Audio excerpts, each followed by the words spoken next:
नमस्कार दोस्तों, स्वागत है आपका अपने YouTube channel never give up में। और उत्तरा आज की जो वीडियो है उत्तराखंड पुलिस भर्ती 2021-22 के कुछ महत्वपूर्ण रिटर्न के लिए जो कुछ महत्वपूर्ण प्रश्न हैं उसके ऊपर है।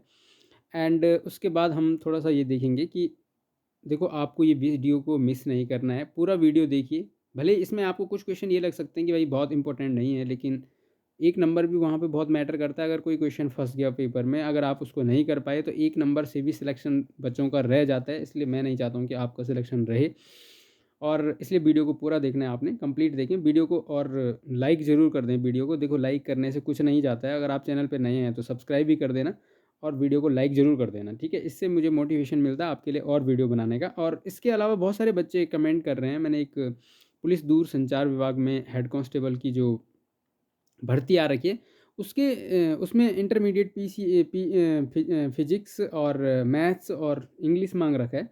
और उसके अलावा पॉलिटेक्निक डिप्लोमा वगैरह है उसमें। तो बहुत सारे बच्चों का कमेंट आ रहा है कि सर सिलेबस के बारे में बताइए उसमें। तो देखो, सिलेबस का अभी उसमें कुछ क्लियर नहीं है, ठीक है? क्योंकि अभी आयोग ने सिलेबस उसका डाला नहीं, इसलिए मैं आपको मिसगाइड तो बिल्कुल नहीं करना चाहता हूँ। कि मैं आपको चाहता हूँ कि आपको मतलब एक्यूरेट इन्फॉर्मेशन मिले, जो सही जानकारी है वो मिले। लेकिन मैं आपको इतना बता देता हूँ कि दूरसंचार में जो पद आए हैं इंटरमीडिएट फिजिक्स, मैथ्स और इंग्लिश वालों के लिए, उसमें देखो, एक तो उन्होंने फिजिक्स, मैथ्स और इंग्लिश जो है मिनिमम क्वालिफिकेशन है। तो इसका मतलब यहाँ से कुछ क्वेश्चन तो ज़रूर पूछा जाएगा। इतना आप दिमाग में रखना कि जो 100 मार्क्स का पेपर होगा, पेपर उसका भी 100 मार्क्स का होगा।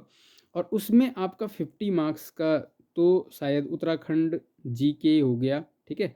50 मार्क्स का आपका उत्तराखंड का जीके और हिंदी वगैरह जनरल जीके, और 50 मार्क्स का आपका जो है फिजिक्स, मैथ्स और इंग्लिश के क्वेश्चन ज़रूर रहेंगे। इतना मुझे उम्मीद है। जो जब सिलेबस आएगा, सिलेबस जैसे ही आयोग डालेगा, मैं आपको उसको इन्फॉर्म कर दूंगा अपने चैनल के माध्यम से, ठीक है?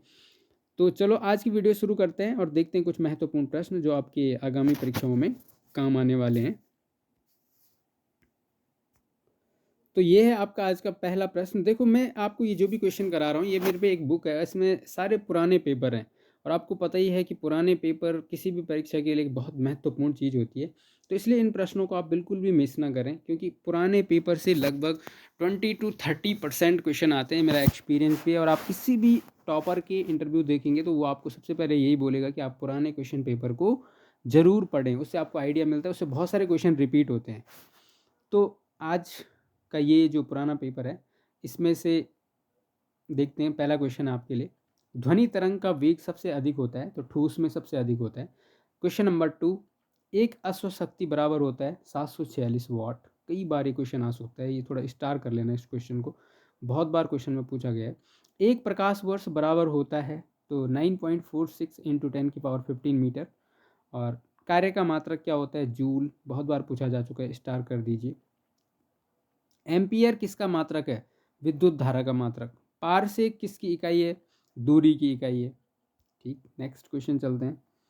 ध्वनि की प्रबलता की इकाई है डेसिबल। ध्वनि की तीव्रता किससे नापी जाती है? डेसिबल में, ठीक है? तो ये क्वेश्चन भी स्टार कर देना, बहुत बार पूछा जाता है। और शक्ति की इकाई क्या है? तो अश्व शक्ति होता है। और ज्योति फ्लक्स का मात्रक कैंडिला। ऊर्जा क्या है? एक अदिश राशि है। देखो, ये उसके लिए इंपॉर्टेंट है जो आपका पुलिस दूरसंचार का जो विज्ञप्ति आ रखी है, ठीक है? पुलिस दूरसंचार हैंड कांस्टेबल के ये सभी प्रश्न इंपॉर्टेंट है, क्योंकि ये फिजिक्स के क्वेश्चन है, ठीक है ना? तो ये जो भी क्वेश्चन यहाँ पे अभी तक हम देख रहे हैं फिजिक्स के, जनरल साइंस के क्वेश्चन है, तो ये आपके लिए इंपॉर्टेंट हो सकते हैं। ऊर्जा क्या है? एक अदिश राशि होती है, अगर आपने इंटरमीडिएट लेवल पे फिजिक्स पढ़ी है और हाई स्कूल लेवल पे भी साइंस पढ़ी है तो वो भी है। वेग, संवेग, बल, आघूर्ण कैसी राशियाँ हैं? तो ये सदिश राशि हैं, ठीक है? जिसमें डायरेक्शन होती है कोई, जिसमें डायरेक्शन नहीं है वो अदिश राशि।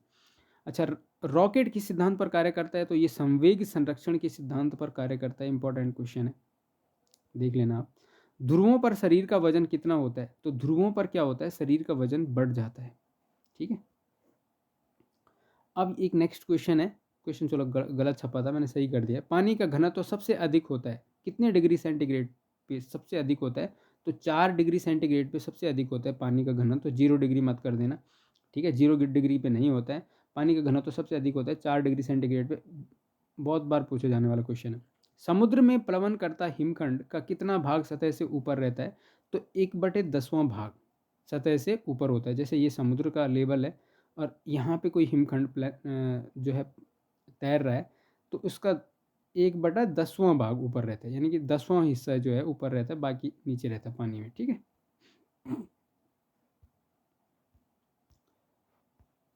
अब चलते हैं हम अपने नेक्स्ट क्वेश्चन पे। सविनय अवज्ञा आंदोलन के समय भारत के वायसराय कौन थे? तो लॉर्ड इरविन थे, ये भी आपको ध्यान रखना है। और गांधी इरविन समझौता कब हुआ था, कमेंट में लिखना है। अभिनव भारत के संस्थापक कौन थे? अभिनव भारत नामक एक संगठन बना था भारत की आज़ादी के दौरान, तो उसके संस्थापक कौन थे? वी सावरकर। वीर सावरकर नाम आपने सुना होगा, जिनको काले पानी की सजा हुई थी अंग्रेजों द्वारा। स्वतंत्र भारत के प्रथम भारतीय गवर्नर जनरल कौन थे? तो चक्रवर्ती राजगोपालाचारी। देखो, स्वतंत्र भारत के प्रथम भारतीय पूछा जा रहा है, ठीक है, तो चक्रवर्ती राजगोपालाचारी मोस्ट इंपोर्टेंट कर देना, बहुत बार पूछा जाता है। और अगर ये पूछा जाता है कि स्वतंत्र भारत के प्रथम गवर्नर जनरल कौन थे, तो लॉर्ड माउंटबेटन थे, वो भारतीय नहीं थे। प्रथम भारतीय की जब बात आती है तो चक्रवर्ती राजगोपालाचारी थे। शहीद आजम उपाधि से किसे सम्मानित किया गया था? तो भगत सिंह। ठीक है, और फिर नेक्स्ट चलते हैं। कबीर के गुरु का नाम था, तो कबीर के गुरु का नाम क्या था? रामानंद। ठीक, ये भी इंपॉर्टेंट क्वेश्चन है। ऋग्वेदिक आर्य किसकी पूजा करते थे? तो ये गाय की पूजा करते थे। Indian institute of remote sensing कहाँ स्थित है? ये देहरादून में। देखो, इसको भारतीय सुदूर संवेदी संस्थान भी बोला जाता है, तो हिंदी में भी आप याद रखना और इंग्लिश में। कभी वो क्या करता है, कंफ्यूज करने के लिए इंग्लिश में दे देगा Indian institute of remote sensing, भारतीय सुदूर संवेदी संस्थान, तो हिंदी में भी लिख लेना। ब्यास गुफा कहाँ स्थित है? तो सबको पता है, माणा चमोली बद्रीनाथ के पास है। ब्यूटीफुल गढ़वाल किसकी रचना है? तो ये रस्किन बॉन्ड, आपको पता है ये रस्किन बॉन्ड मसूरी में रहते हैं, इनकी है। इंग्लिश राइटर है, famous Indian English writer. Kumaon में स्थित प्रसिद्ध बाणासुर का किला किस जिले में है? तो कुमाऊं में स्थित जो बाणासुर का किला है वो चंपावत के लोहा घाट में है। और दिसपुर किस राज्य की राजधानी है? तो आपको पता ही होगा, असम की राजधानी दिसपुर है। और सबसे बड़ा महासागर कौन सा है? तो वर्ल्ड में सबसे बड़ा महासागर, देखो बहुत कॉमन क्वेश्चन है लेकिन पूछा जाता है कई बार, ठीक है। तो सबसे बड़ा महासागर कौन सा है? प्रशांत महासागर। नेक्स्ट क्वेश्चन पे चलते हैं।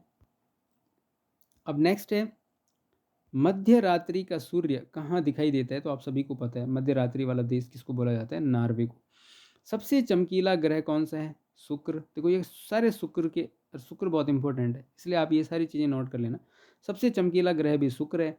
पृथ्वी के सबसे निकटतम ग्रह भी शुक्र है। ठीक है, अक्सर पूछा जाता है ये क्वेश्चन, ये इस वाले को मोस्ट इंपॉर्टेंट कर देना। और सबसे अधिक गर्म ग्रह भी शुक्र है, तो ये भी अक्सर पूछा जाता है, ज्योग्राफी का क्वेश्चन है। सांझ का तारा या भोर का तारा किसको कहा जाता है? तो ये भी शुक्र को कहा जाता है, ये भी इंपॉर्टेंट हो गया। पृथ्वी की बहन या भगिनी ग्रह किसको कहा जाता है? तो ये भी शुक्र को बोला जाता है, तो बहुत इंपॉर्टेंट है और इसमें से क्वेश्चन जरूर पूछा जाता है कभी ना कभी। सूर्य के सबसे नज़दीक ग्रह कौन है? तो बुध है। ठीक है, और ये ग्रहों से रिलेटेड क्वेश्चन है। और सबसे छोटा ग्रह कौन है आकार मतलब उसमें आकार में? तो आकार में सबसे छोटा ग्रह आपको सबको पता है कि बुध है। सूर्य की परिक्रमा सबसे कम समय में कौन ग्रह करता है? तो ये सूर्य है और इसके चारों तरफ आपको पता है ग्रह चक्कर लगाते हैं, तो सबसे कम समय में कौन इसकी परिक्रमा को करता है? तो बुध ग्रह करता है। शतरंज जो चेस होता है उसमें कुल कितने खाने होते हैं? चेस का जो आप खेलते होंगे, तो ये इस तरह के क्वेश्चन भी पूछे जाते हैं, खेल से संबंधित क्वेश्चन है, तो 64 होते हैं उसमें। और ईडन गार्डन स्टेडियम कहाँ स्थित है? सबको पता है, कोलकाता में है। ठीक है, 7 पहाड़ियों का नगर किसको कहा जाता है? रोम को कहा जाता है। पिरान कलियर धार्मिक स्थल कहाँ है? हरिद्वार जनपद के रुड़की में है। ठीक है, कई बार वो क्या करता है, हरिद्वार भी लिख देता है, रुड़की भी लिख देता है, तो आपको ध्यान रखना है, रुड़की वाला फिर सही हो जाएगा। ठीक है, किस विटामिन की कमी से रतौंधी रोग होता है? तो रतौंधी रोग विटामिन ए, जिसको रात में दिखाई नहीं देता है उसको रतौंधी बोलता है, विटामिन ए की कमी से होता है। और आपको नीचे कमेंट में लिखना है विटामिन ए का प्रचुर स्रोत किस में होता है, ये भी ज़रा आप कमेंट में लिख दीजिए। किस रुधिर वर्ग वाले को सर्वदाता यूनिवर्सल डोनर कहा जाता है? तो वर्ग ओ ग्रुप वाले को। रॉक गार्डन कहाँ स्थित है? चंडीगढ़ में है। रॉक गार्डन को किसने बनवाया था? तो पंडित नेक चंद्र सैनी ने। तो जो ये रॉक गार्डन है इंपॉर्टेंट कर देना, कई बार पूछा जाता है। और रामकृष्ण मिशन की स्थापना किसने की थी? तो स्वामी विवेकानंद ने की थी। कहाँ पर की थी और कब की थी? तो ये आपने कमेंट में लिखना है। वन अनुसंधान संस्थान कहाँ है? वन अनुसंधान संस्थान इंडियन फॉरेस्ट इंस्टीट्यूट कहाँ है? देहरादून में है। विश्व पर्यावरण दिवस कब मनाया जाता है? 5 जून को। और बिहू किस प्रदेश का लोक नृत्य है? तो असम का है। नेक्स्ट क्वेश्चन चलते हैं। और भोपाल गैस त्रासदी की घटना किस राज्य में हुई थी, मोस्ट इंपॉर्टेंट कर देना, ठीक है। भोपाल गैस त्रासदी की घटना हुई थी, तो राज्य तो आपको अपने आप पता लग जाएगा कि भोपाल किसकी राजधानी है, मध्य प्रदेश की, ठीक है। लेकिन यहाँ पे एक और इम्पोर्टेंट क्वेश्चन ये भी हो जाता है कि भोपाल गैस त्रासदी में कौन सी गैस और कब रिसाव हुई थी। तो मिथाइल आइसोसाइनेट, MIC, मतलब मिथाइल आइसोसाइनेट पूरा लिख देना, ये गैस का नाम पूछा जाता है। और ये कब रिसाव हुआ था इसका, तो 2 से 3 अक्टूबर की 1984 की मध्य रात्रि में। तो ये भी डेट भी बहुत इंपॉर्टेंट है, 1984, 2 से 3 अक्टूबर मध्य रात्रि में ये इसका रिसाव हुआ था, और इसमें बहुत सारे लोग मरे थे, ठीक है। और जो इसके लिए जिम्मेदार था उस अंग्रेज का नाम भी आप अगर आपको आता है तो वो ज़रा बता देना, जिसको रातों रात जो यहाँ से इंडिया से भाग गया था, ठीक है। विश्व पर्यावरण दिवस कब से मनाया गया, 1972 से। और कुमाऊं में गोरखा शासन कब स्थापित हुआ था, 1790 में कुमाऊं में गोरखा शासन स्थापित हो गया था।